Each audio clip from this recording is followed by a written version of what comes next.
भारत की अर्थव्यवस्था में बड़ा उछाल देखने को मिल रहा है। चूँकि आप देख सकते हैं जैसा कि भारतीय प्रधानमंत्री और हमारे देश की अर्थव्यवस्था को लेकर के एक बहुत बड़ी अपडेट आ रही है।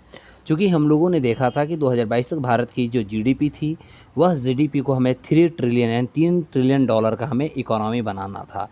लेकिन कोविड जैसा जो प्रक्रिया आई, या कोविड जैसा महामारी आया, और इस महामारी ने जिस तरह से भारत की अर्थव्यवस्था को कोलैप्स किया, विश्व की अर्थव्यवस्था पर भी इसका नेगेटिव प्रभाव पड़ा। आज हम देख सकते हैं कि कोविड के बाद भारतीय अर्थव्यवस्था में एक बहुत बड़ी उछाल देखने को मिल रहा है।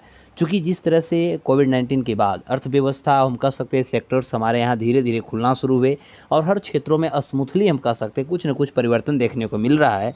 और इसका प्रत्यक्ष रूप से आप देख सकते हैं कि आज भारत का जीडीपी जो है, वह वर्तमान में आप देख सकते हैं कि भारत का जीडीपी आज 3.75, मतलब मोटा-मोटी तौर पे हम कह सकते हैं पौने 4 ट्रिलियन डॉलर का हो चुका है।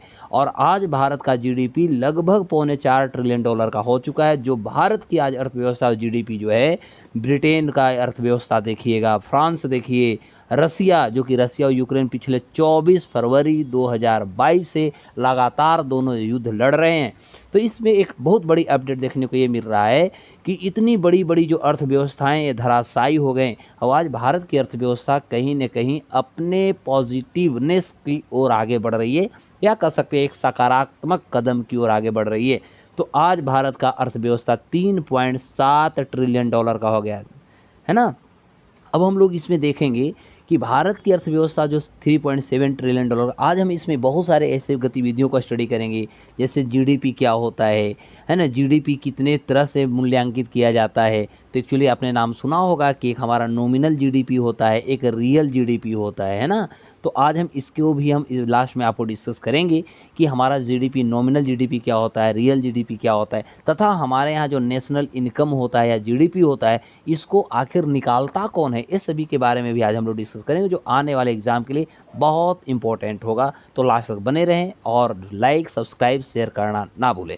चूँकि आप देख सकते हैं कि भारतीय अर्थव्यवस्था में जितनी बड़ी अभी उछाल देखने को मिला है, तो आप देख सकते हैं 2014 के बाद भारतीय जीडीपी में यदि हम देखा जाए तो 2 ट्रिलियन डॉलर से बढ़कर, जो कि 2014 में हमारी इकोनॉमी जो थी 2 ट्रिलियन डॉलर का था, आज यह बढ़कर लगभग 3.75, क्योंकि ये जो मैं अपडेट दे रहा हूँ ये खुद वित्त मंत्रालय के तहत और वित्त मंत्री के द्वारा ये हम कह सकते हैं ट्वीट किया जा चुका है, और इसी चीज़ों को आज हम बता रहे हैं।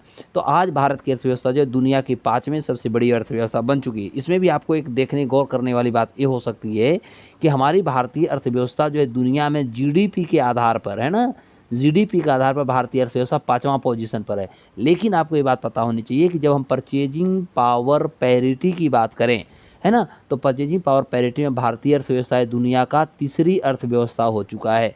अब ओवरऑल बात ये होती है कि भारतीय अर्थव्यवस्था जो है साहब, ये भारतीय अर्थव्यवस्था अभी जीडीपी में जो 5वां स्थान पे किसको-किसको हरा है, तो हम आपको बता दूँ कि पहला स्थान जो है अमेरिका का, यूएसए का है, उसके बाद चाइना का स्थान आता है, उसके बाद आप देखिएगा जर्मनी का स्थान आता है, जापान का स्थान आता है, तब जर्मनी का स्थान आता है, उसके बाद हमारा प्यारा भारत आता है। और भारत की जो अर्थव्यवस्था 5वीं बनी है, यह लंदन यानी इंग्लैंड की अर्थव्यवस्था को तोड़ते हुए भारत की अर्थव्यवस्था जो है 5वीं स्थान पर बन चुका है। वहीं यदि परचेजिंग पावर पैरिटी की हम बात करें, तो परचेजिंग पावर पैरिटी में भारत की जो अर्थव्यवस्था है साहब, यह भारतीय अर्थव्यवस्था अमेरिका यानी यूएसए की बात करें और चाइना की बात करें, तो ये दोनों के बाद भारत का स्थान आता है। अब हम बात करेंगे कि भारतीय अर्थव्यवस्था जो है वर्तमान में की जीडीपी के लिहाज से यदि देखें, तो भारत की हमारा जीडीपी जो है साहब, यह लगभग देखा जाए 3,737 अरब डॉलर का है। ध्यान देंगे, भारतीय जीडीपी अभी हमारा है 3,737 डॉलर का है। अगर विकसित देशों की तुलना हम करें, तो हम देख सकते हैं कि भारत की जीडीपी जो है अमेरिका के कितना है, 26,854 अरब डॉलर।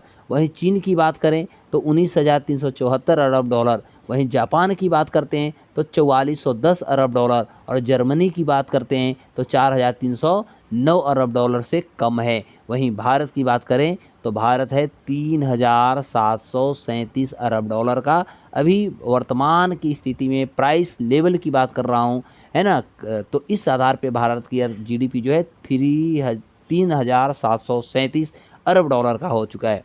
वहीं हम मौजूदा कीमत की बात करें, वर्तमान में जो हमारी प्राइस चल रही है, इस पे बात करें, तो भारत का जो हमारे जीडीपी है, ब्रिटेन का देख सकते हैं मात्र 3,159 अरब डॉलर का है। वहीं फ्रांस की बात करते हैं तो 2,924 अरब डॉलर का है। कनाडा की बात करें तो 2,089 अरब डॉलर का है। रसिया की बात करें 1840 यानी 1,840 डॉलर। वहीं ऑस्ट्रेलिया की बात करें तो 1,550 अरब डॉलर से अधिक का है। तो हम अभी बात कर रहे हैं प्राइस के लिहाज से, यानी दाम के लिहाज से, कीमत के लिहाज से हम भारत की जीडीपी विश्व के जीडीपी के साथ अभी हम तुलना कर रहे हैं। तो मौजूदा का मतलब होता है करंट प्राइस, ध्यान देंगे। तो करंट प्राइस के आधार पर हमने नीचे वाला तुलना किया है और ऊपर वाला भी हम मौजूदा प्राइस के ही आधार पर देखा कि भारत की अर्थव्यवस्था विश्व के जितने भी बड़े से बड़े यानी विकसित अर्थव्यवस्था हैं उसमें भारत की क्या स्थान देखने को मिलता है। चूँकि आप देख सकते हैं कि अभी जैसा कि जो है एक मूडीज, जैसा कि मूडीज है एक रेटिंग एजेंसी, तो इन्होंने पिछले रविवार, मतलब आज हमारा सोमवार है, पिछले रविवार की बात कर रहे हैं, तो पिछले रविवार को जून जो हमारी अभी महीना चल रही है यानी कल की मैं ही बात कर रहा हूँ, तो उन्होंने भारतीय अर्थव्यवस्था को बताया था कि 6% से 6.5% यानी 6.63 यानी 6.3% की दर से भारत की अर्थव्यवस्था जो है बढ़ने का उन्होंने अनुमान लगाया था, गेस लगाया था। लेकिन मूडीज़ के अनुमान के अनुसार यदि हम देखें तो भारत की इकोनॉमी पिछले हफ्ते में बात करूं तो भारतीय रिजर्व बैंक जो था उन्होंने अनुमान लगाया था कि लगभग 8% से भी अधिक की वृद्धि देखने को मिल सकता है। अब प्रश्न होता है कि जहां मूडीज़ की बात करें तो मूडीज़ ने 6% से बढ़ा करके 6.3% कर रहा है। वहीं आरबीआई के लिहाज से बात करें तो यह 8% की वृद्धि को बता रहा है। ओवरऑल आने वाले एग्जाम में आपसे इस तरह से क्वेश्चन पूछे जा सकते हैं कि आरबीआई के जो डेटा है, आरबीआई की जो अब अनुमान है, उस आधार पर भारत की जीडीपी में कितनी की वृद्धि हो सकती है। वहीं मूडीज़ का आधार पर क्या हो सकता है, तो मूडी में 6.3% आगे याद है जो 6% अभी है और इससे 6.3% बताया जा रहा है। वहीं रिजर्व बैंक ऑफ इंडिया ने कह रहा है कि 8% की वृद्धि देखने को मिलेगा, इससे भी है ना काफ़ी कम है। तो अब देखिएगा कि मूडीज इन्वेस्टर सर्विसेज जो है उसके एसोसिएट प्रबंधन निदेशक जिनका नाम है जीन फैंग, ध्यान देंगे, जिनका नाम है जीन फैंग, उन्होंने एक इंटरव्यू दिया है और इंटरव्यू में उन्हें पीटीआई से बात करते हुए उन्होंने बताया कि हमको इस तरह से आशा है कि जो हमारा अभी करंट फिनेंशियल ईयर चल रही है यानी चालू वित्त वर्ष जो चल रही है, इसमें पहली तिमाही में ही भारत की विकास दर लगभग 6% से बढ़ करके लगभग 6.3% रहने के अनुमान है। मतलब मोटा मोटी तौर पर देखा जाए तो भारत की अर्थव्यवस्था में उछाल अंतर्राष्ट्रीय स्तर पर भी हम यदि देखें तो ये उछाल की बात ओवरऑल किया जा रहा है। अब हम देखेंगे कि आखिर जीडीपी क्या होता है। मेरे दोस्त आप याद रखिएगा, जीडीपी का मतलब होता है किसी भी देश का जो भौगोलिक क्षेत्र होता है। जैसे मान लिया जाए कि हमारा भारत है, ध्यान दीजिएगा, ये जैसे हमारा भारत है, ठीक है, तो ये हमारा जो मान लिया जाए भारत है, तो इंडिया का जो भी हमारे मानचित्र, तो ये जो भी हमारा जियोग्राफिकल बाउंड्री है, इस जियोग्राफिकल बाउंड्री के अंदर एक जो हमारा फिनांस, जैसे हमारा फिनेंशियल ईयर अभी 2023 से 24 चल रहा है ना, तो इसके अंतर्गत एक वर्ष के अंदर हमारा जो भौगोलिक क्षेत्रफल है इसके अंदर कुल जो हमारा गुड्स और सर्विसेज होते हैं उसका जो मौद्रिक मूल्य होता है उसी को हम लोग जीडीपी कहते हैं। और आपको मैं बता दूं कि जीडीपी में जो होता है देशी तथा विदेशी दोनों नागरिकों के द्वारा जो भी गुड्स और सर्विसेज हमारा भौगोलिक क्षेत्रफल के अंदर आती है ये सभी को जीडीपी के अंतर्गत रखा जाता है। तो ये चीज़ों को याद रखिएगा कि जब हम जीडीपी नापेंगे और जीडीपी का जब हम मेजरमेंट करेंगे तो जीडीपी के मेजरमेंट में हमें ये बातों को ध्यान देना होगा कि किसी भी देश के जो भौगोलिक क्षेत्र होता है उस भौगोलिक क्षेत्र में उस देश के जनता या कह सकते विदेशी नागरिकों के भी द्वारा उस देश के अंदर एक साल में जितने भी गुड्स या सर्विसेज का जो प्रोडक्ट हुआ और उस प्रोडक्शन का जो टोटल जो मॉनेटरी यानी मौद्रिक जो वैल्यू होगा है ना, उसी को हम लोग क्या बोलेंगे, जीडीपी बोलेंगे। अब होता है कि हम जब जीडीपी को साहब निकालते हैं तो जीडीपी को निकालने के लिए हमें देखना होता है कि जीडीपी में भी दो तरह से निकलता है। अब जीडीपी निकालेंगे तो एक हमारा होता है रियल जीडीपी, ध्यान दीजिएगा, एक होता है हमारा रियल जीडीपी और एक होता है हमारा नॉमिनल जीडीपी। तो जीडीपी जो रियल निकालते हैं इसमें क्या होता है कि जो हमारा कॉन्सेंट, जैसे हम लोग बेस ईयर के बारे में हम आपको बताया होगा है ना, तो जो हमारा बेस ईयर होता है मान लिया जाए तो बेस ईयर के आधार पर, बेस ईयर का मतलब होता है उस समय से अभी तक हमारा कितना प्राइस राइज हुआ, कितना कीमत बढ़ा, लेकिन उसको हम अभी बढ़ते हुए नहीं समझेंगे, हम उसको अभी भी हम कांस्टेंट समझेंगे। कांस्टेंट का मतलब हुआ कि हम उसे अभी भी स्थिर दाम पे समझेंगे। तो जब हम किसी भी देश के गुड्स या सर्विस जो भी होती है उसका जो वैल्यू हम कैलकुलेट करते हैं तो उसे जब हम बेस ईयर पर या स्टेबल प्राइस पर जब निकालते हैं या कसे कांस्टेंट प्राइस पर जब हम निकालते हैं तो यह हमारा रियल जीडीपी होता है ना। लेकिन जब हम नॉमिनल जीडीपी की बात करें तो यहाँ पर थोड़ा सा हमें अंतर हो जाता है। नॉमिनल जीडीपी में हमें क्या देखने को मिलता है कि जो भी हम अपना जीडीपी निकालेंगे वो हम करेंट प्राइस पे निकालेंगे। करेंट प्राइस का मतलब हुआ कि अभी हमारा वर्तमान में बाज़ार में उस वस्तु या सेवा का दाम क्या है। वस्तु और सेवा का जो वर्तमान हमारा वैल्यू चल रहा है उस आधार पे जब हम किसी भी गुड्स या सर्विस का दाम को निकालते हैं तो वह हमारा कहलाता है नॉमिनल जीडीपी। तो दोनों में आप अंतर समझ गए होंगे। नॉमिनल जीडीपी का मतलब होता है करेंट प्राइस के आधार पर, वर्तमान में प्रचलित दर पर जो आप लेते हैं।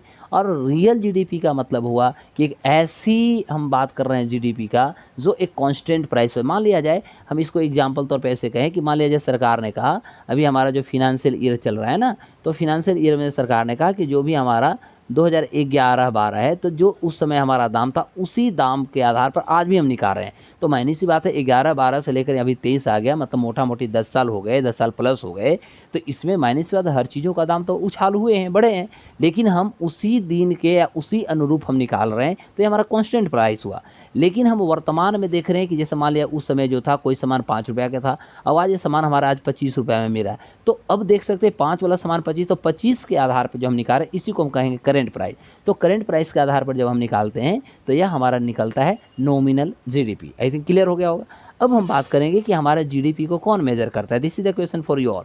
हमारे यहाँ जीडीपी को कौन मेजर करता है? तो हमारे यहाँ जीडीपी को मेजर करता है एनएसओ। अब इसके बारे में आपको बता देता हूँ कि जब हम एनएसओ की बारे में बात करें साहब, तो ये चीज़ों को आपको ध्यान देना होगा क्या कि हमारा पहले सीएसओ था, सेंट्रल स्टैटिक ऑर्गेनाइजेशन, है ना। इसकी स्थापना देखा जाए तो 1951 में हुआ था, 1951 में हुआ था।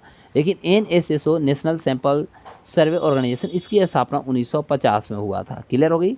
अब क्या हुआ है तो सीएसओ का जो काम था वो हमारे देश का जो राष्ट्रीय आय होती है, ध्यान दीजिएगा, जो हमारे देश का जो राष्ट्रीय आय होता है, राष्ट्रीय आय का मापने का काम जो होता था ये सीएसओ करता है। उसके अलावा भारत में जितने भी प्रकार के सर्वे होते हैं, चाहे हम गरीबी की बात करते हैं, चाहे हम बेरोजगारी की बात करें, चाहे हम हमारे इलिटरेसी की बात करें या हम जनसंख्या की बात करें, तो ये सभी जो मेजर करता था वो हमारा एनएसएसओ करता था, नेशनल सैंपल सर्वे ऑर्गेनाइजेशन। ठीक है। अब क्या होता है कि दोनों की हम हिस्ट्री को देखें तो ये लंबे समय तक है, इसमें बहुत सारी कमेटियां भी बनी थी, नाम चेंज होने से पहले बहुत सारी लंबी इतिहास भी है।